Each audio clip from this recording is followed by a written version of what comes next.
আমি আরেকটা জিনিস আপনাকে অনেক বলছি, আপনাকে আজকেও আবার বলতেছি যে আমি এই উপদেষ্টা হওয়ার পর কিন্তু আমার আত্মীয় স্বজনের সংখ্যা বেড়ে গেছে, আমার বন্ধু বান্ধবের সংখ্যাও বেড়ে গেছে। এই বন্ধু বান্ধব যারা হয়তো কোনো দিন দেখেন, হ্যাঁ ভাই আপনার সাথে তো একসাথে পড়ছি, এই আছে, এই সংখ্যা কিছুটা তো বাঙালিকে একটা সমস্যা হয়। এই জন্য কিন্তু আমাদেরও কিন্তু অনেক কেয়ারফুল থাকতে হয়।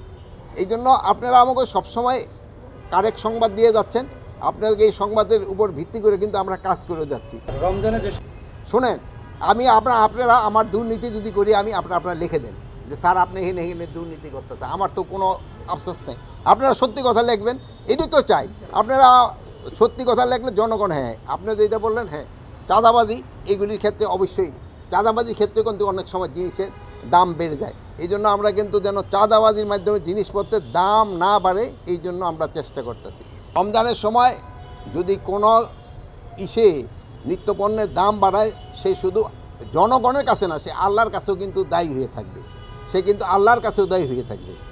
আর এই আবার দেখবেন অনেক সময় আছে, ওখানে আবার দু একটা এক্সাম্পল দিয়ে দেখলে আবার আপনারা দিলে আবার ইউটিউবে আসলো, আবার এরা আবার অনেক সময় অখুশি হবে।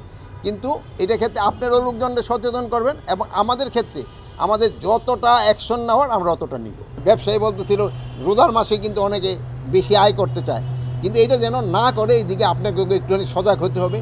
আর এভাবে আপনারা দেখছেন যে এই আমাদের যে এই যে কী বলে ছোলা ঠোলা, এবার কিন্তু অনেক বেশি আমদানি করা হচ্ছে। আমাদের মনে হয় না কোনো রকমের কোনো অসুবিধা হবে। এই আমি হওয়ার পরে এখানে একটা এক্সাম্পল দিয়ে দেন যে এইটা করা হয়েছে, এই ওরে এই পদোন্নতি প্রপার না দেওয়া ইসের দেওয়া হয়েছে, এখানে যা জেনে যোগ্য না, যোগ্য ছাড়া দেওয়া হয়েছে। একটা আপনার এক্সাম্পল দেখা যায়।